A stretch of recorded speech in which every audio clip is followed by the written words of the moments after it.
আমাদের বিভিন্ন বিষয়ে হেল্প করেছে এবং আমরা মনে করি দুই দেশের পুলিশের মধ্যে বিশেষ কাঠমান্ডু বাংলাদেশের পুলিশের সাথে আমরা যে একে অপরের সাথে যে একে অপর মিটিং করে যে ইন্টারাকশন বৃদ্ধি পেয়েছে, আমি মনে করি মানে এখন কাঠমান্ডুতে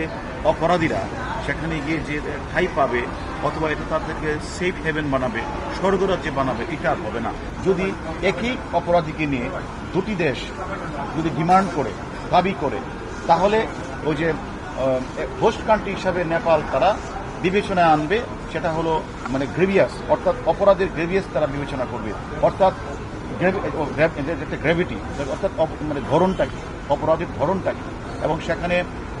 হত্যা মামলাটা কোথায় সংঘটিত হয়েছে, বিভিন্ন বিষয়গুলো বিবেচনা করে তখন তারা সিদ্ধান্ত নেবে তারা এটা কাকে দেবে। আমি মনে করি আমরা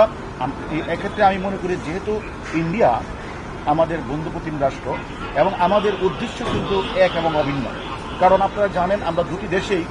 মানে একটা বিষয় নিয়ে কিন্তু আমরা তদন্ত করছি, আমরা একে অপরের কাছে আমরা কোঅপারেশন করছি, শেয়ার করছি, তথ্য আদান প্রদান করছি, আমরা একসাথে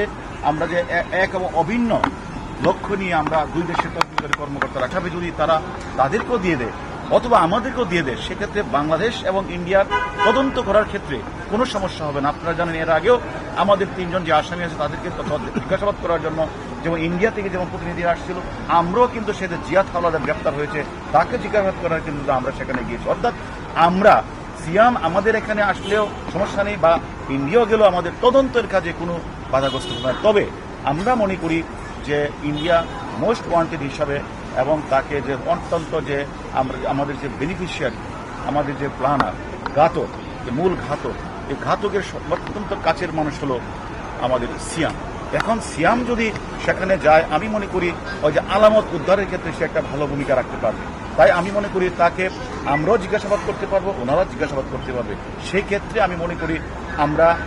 আমরা মনে করি যে মানে কান্ট্রি অফ অরিজিন হিসাবে যদি আমাদেরকে না দিয়ে যদি ইন্ডিয়াকেও দিয়ে দেয়, সেক্ষেত্রে